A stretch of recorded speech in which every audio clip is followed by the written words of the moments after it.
اپنی کتاب میں انہوں نے دعویٰ کیا کہ بینظیر بھٹو نے 2003 میں ایک انٹرویو کے دوران ان کے سامنے شمالی کوریا کو ایٹمی ٹیکنالوجی دینے کا اعتراف کیا تھا۔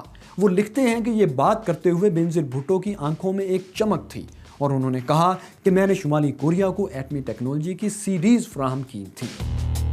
لیکن یہ سیڈیز کتنی تھیں اور انہوں نے یہ کسے فراہم کی، یہ بات بینظیر نے شیام کو نہیں بتائی۔ حالانکہ شیام بعد میں بینظیر سے مسلسل یہ معلوم کرنے کی کوشش کرتے رہے، لیکن وہ یہ راز بینظیر کے منہ سے نہ جان سکے۔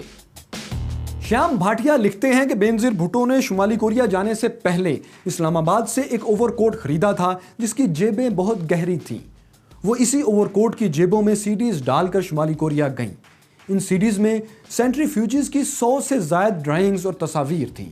جواب میں شمالی کوریا کے حکام نے بینظیر کو لانگ رینج میزائل نوڈونگ کا ڈیزائن اور دیگر معلومات سیڈیز میں کاپی کر کے فراہم کی، جنہیں بینظیر بھٹو اسی لمبے جیبوں والے اوور کوٹ میں چھپا کر پاکستان لائیں۔ نوڈونگ میزائل کی رینج 1200 سے 1500 کلومیٹر تک ہے اور یہ آج بھی شمالی کوریا کے استعمال میں ہے۔ اگر شیام بھاٹیا کی سٹوری ٹھیک ہے تو بینظیر بھٹو نے اپنی جان پر کھیل کر پاکستان کو میزائل ٹیکنالوجی سے لیس کیا تھا، کیونکہ اگر امریکیوں کو پتہ چل جاتا کہ شمالی کوریا اور پاکستان کے درمیان ایٹمی اور میزائل ٹیکنالوجی کی خفیہ ڈیل ہو رہی ہے تو امریکہ اسے روکنے کے لیے کسی بھی حد تک جا سکتا تھا۔ اور تاریخ گواہ ہے کہ امریکہ اپنے مفادات کے لیے ایٹم بم بھی استعمال کرتا ہے اور مسافر طیارے بھی گرا دیتا ہے، جیسا کہ اس نے 1988 میں ایرانی مسافر طیارہ گرا دیا تھا اور پھر صرف ہرجانہ ادا کر کے معاملہ ختم بھی کروا دیا تھا۔ شیام بھاٹیا نے پاکستان اور شمالی کوریا کے درمیان ٹیکنالوجیز کے تبادلے کی جو کہانی بیان کی ہے، آج اس کی تصدیق یا تردید کے لیے بینظیر بھٹو زندہ نہیں ہیں، لیکن تاریخ کا یہ ریکارڈ درست رہنا چاہیے کہ بینظیر بھٹو جب تک زندہ رہیں وہ یہی کہتی رہیں کہ انہوں نے میزائل ٹیکنالوجی کے بدلے میں کوئی ٹیکنالوجی شمالی کوریا کو فراہم نہیں کی، اور شیام بھاٹیا نے ان کی زندگی میں یہ معاملہ کبھی نہیں اٹھایا۔ لیکن یہ حقیقت اپنی جگہ ہے کہ بینظیر کے دور میں پاکستان کے ایٹمی اور میزائل پروگرام میں کوئی کمی نہیں آئی، بلکہ یہ پروگرام تیزی سے آگے بڑھے۔ پاکستان غوری میزائل اور ایٹمی تجربات کے قریب پہنچ چکا تھا۔ اب یہ وہ دور تھا جس میں نواز شریف بینظیر بھٹو سے سخت خفا ہو چکے تھے، کیونکہ اسی دور میں ان کے والد کو گرفتار کیا گیا، پھر ان کے چھوٹے بھائی شہباز شریف کو گرفتار کیا گیا۔ بینظیر حکومت کو گرانے میں قاضی حسین احمد بھی نواز شریف کے ساتھ تھے، لیکن حکومت گرانے کے لیے 90s کا معروف طریقہ یہ تھا کہ صدر مملکت اسمبلیاں توڑ دیں، اس اختیار کے تحت جسے ضیاء الحق نے اپنے مارشالہ کے دوران آئین میں شامل کیا تھا۔ لیکن صدر کی کرسی پر بینظیر بھٹو کے سب سے قابل اعتماد ساتھی فاروق لغاری براجمان تھے۔ حکومت گرانا تو دور کی بات، وہ حکومت گرانے والی آئینی شک 58(2)(b) ہی کو ختم کرنا چاہتے تھے۔ لیکن اس سب کے باوجود اس سب سے قابل اعتماد ساتھی نے بینظیر بھٹو کی اسمبلیاں توڑ کر انہیں گھر بھیج دیا۔ آخر سب سے قابل اعتماد ساتھی نے اسمبلی کیوں توڑی؟ فاروق لغاری کو مہنگے تحائف کس نے دیے؟ الیکشن کیسے ہوئے اور نواز شریف تاریخ میں پہلی بار 2/3 میجورٹی کے ساتھ کیسے اقتدار میں آئے؟ یہ ساری کہانی دکھائیں گے، لیکن ہسٹری آف پاکستان کی اگلی قسط میں۔ اگر آپ یہ جاننا چاہتے ہیں کہ روس کو فتح کرنے کے لیے ساری دنیا کی کل فوج بھی ناکافی کیوں ہے تو یہاں کلک کیجئے۔ کیا طالبان کو پاکستان نے بنایا تھا؟ طالبان کی کہانی کیا تھی؟ یہ جاننے کے لیے یہاں کلک کیجئے۔ اگلی ایک ساتھ بر وقت دیکھنے کے لیے دیکھو سنو جانو کو سبسکرائب کیجئے، بیل آئیکن پر ضرور کلک کیجئے تاکہ ہر اپڈیٹ آپ کو بر وقت مل سکے۔